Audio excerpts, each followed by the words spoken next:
कभी कभी वापस लौट जाना बहुत अच्छा होता है। हेलो हाय, मेरा नाम पंकज जीना है और आज हैशटैग किस्सा में जो किस्सा मैं आपको सुनाने जा रहा हूँ उसका हैशटैग है हारा मन। इस दुनिया में हर इंसान यही चाहता है कि उसकी लाइफ सही रास्ते पर चलती रहे, लेकिन जब रास्ता अचानक ख़राब हो जाता है ना, तो ज़िंदगी ऐसा ब्रेक लगाती है कि आप चाहकर भी झटका खाने से खुद को बचा नहीं सकते। फिर उस झटके के साथ ही आपकी लाइफ एक जगह पर आकर रुक जाती है। थोड़ा गहरी बातें करने लगा हूँ आजकल। दिल टूटा है ना अभी हाल में ही, इसलिए ज़िंदगी को संभाल पाना बहुत मुश्किल हो पा रहा है। मैं विनय रावत, पेशे से एक शेफ़ हूँ, अपने शहर का एक पहला पॉपुलर शेफ़। मेरे कॉलेज ने मेरे पोस्टर लगवाए थे। कभी गेस्ट लेक्चर देने आता था मैं, हर साल हर बार। खैर, इंसान का वक्त ढलता है तो उसका साया भी उसको नहीं पहचानता। अभी मेरी ज़िंदगी कुछ ऐसी ही चल रही है। जिस बड़े शहर में कभी मेरा ठिकाना हुआ करता था, वहाँ से नौकरी ने लात मार के निकाल फेंका है मुझे। रिश्ते बिखर गए, पैसे ख़त्म हो रहे हैं। आज अपने शहर लौट आया हूँ। एक कैफ़े में बैठा हूँ जिसका नाम बेनाम कैफ़े है। मेरी तरह बेनाम नहीं है, यहाँ लोग आते जाते रहते हैं। शायद 6 साल हुए इसे खुले हुए। मेरी शादी के कुछ वक्त पहले एक कैफ़े खुला था। ये कैफ़े अब तक बेहद खूबसूरती से चल रहा है, लेकिन मेरी शादी वो तो अपने 5 साल भी पूरे नहीं कर पाई। कभी मेरी ज़िंदगी बहुत खूबसूरत हुआ करती थी, सपने सारे पूरे हो रहे थे। शायद किस्मत और भगवान दोनों मेहरबान थे उन दिनों। मैं पढ़ने में कोई ठीक ठाक इंसान नहीं था, एकदम बैक बेंचर टाइप का था। स्कूल के टीचर, मेरे माँ बाबा कोई उम्मीद नहीं रखते थे मुझसे। इसके पीछे वजह भी थी। मैं स्कूल से आकर माँ के साथ रसोई में पूरा वक्त बिता दिया करता था। आम घरों के बच्चे पढ़ने लिखने या खेलने में पूरा वक्त बिता दिया करते थे। मैं माँ के साथ सब्जियाँ काटने, रोटियाँ बनाने में अपना वक्त बिताया करता था। कई बार लोग कहते भी थे, क्या हो गया तुम्हें, रसोई में क्यों बैठे रहते हो हमेशा? अरे ये काम लड़कियों पर ही दस्ता है। रिश्तेदारों के कहने पर पापा कभी कभी भड़क भी जाते थे मुझ पर। वो तो माँ हमेशा मेरे सपोर्ट में रहती थी, नहीं तो मुझे भी मजबूरन वही करना पड़ता जो सब करते हैं। तो आज हम बनाएंगे मिल्क शेक।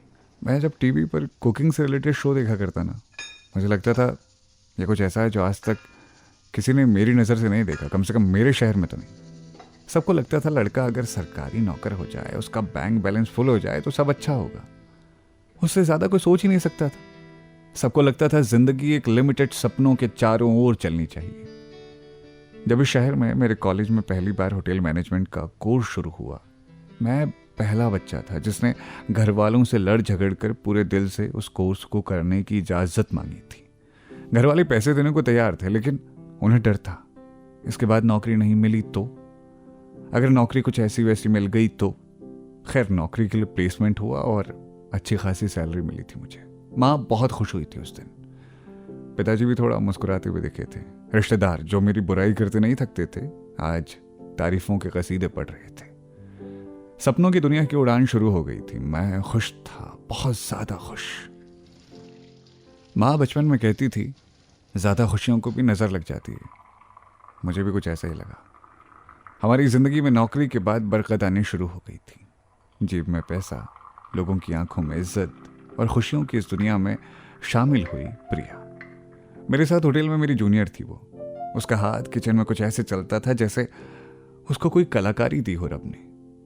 मुझे कलाकारी ने हमेशा अपनी ओर खींचा है। प्रिया को देखकर लगा था शायद ही वही है जो मेरा साथ निभा सकती है। तो दोस्ती से शुरुआत हुई। एक लंबा रास्ता तय करते हुए हम मोहब्बत तक पहुंचे। और मोहब्बत सिर्फ नाम की नहीं थी, मुझे इस रिश्ते को हमेशा के लिए अपने साथ बांधना था। एक दिन मैंने प्रिया से अपने दिल की बात कही थी। उसने कहा, सोचकर बताऊंगी। कुछ दिन बीते और मैं एक दिन प्रिया के घर पर था, अपने माँ बाबा के साथ, उसके माँ बाबा से उसका हाथ मांगने के लिए। दोनों परिवारों की रजामंदी से हमारी शादी हो गई। शादी के बाद भी प्रिया और मैं साथ ही काम करते थे। कुछ सालों तक सब कुछ बहुत अच्छा चला। फिर धीरे धीरे अपने अधिकारियों की लड़ाइयाँ शुरू हो गई। मैं चाहता था प्रिया शादी के बाद घर संभाले और मैं नौकरी पर ध्यान दूं। एक सोच जो औरतों को उनकी आज़ादी से जीने नहीं देती मेरे अंदर घर कर गई थी। बहुत सोचा कि रिश्ता संभाल लिया जाए, लेकिन कुछ नहीं सुधरा। मेरा ईगो बड़ा था और प्रिया की जिद कि उसे पैशन फॉलो करना है। हम दोनों के विचार टकराए और फिर घरों के बर्तन, शोर बाहर तक जाने लगा। घर वालों ने समझाया, बहुत समझाया। ना मैंने अपनी खराब सोच बदली, ना प्रिया ने अपनी अच्छी सोच। रिश्ता टूट गया। आज प्रिया को गए 3 साल हो गए। हमारा ऑफिशियल तलाक भी अब सरकारी मुहर लगाकर हमें बता चुका है कि हम अब अलग हो गए। मैंने वो शहर, वो नौकरी भी छोड़ दी जो उस बड़े शहर में मुझे मिली थी। अब सोचा है कि इसी शहर में नौकरी को हाथ लगाया जाएगा। कुछ शुरू करेंगे खुद का, या अपने से जो हो सकेगा वो करेंगे। फिलहाल बेनाम कैफ़े से जाने का वक्त हो गया है।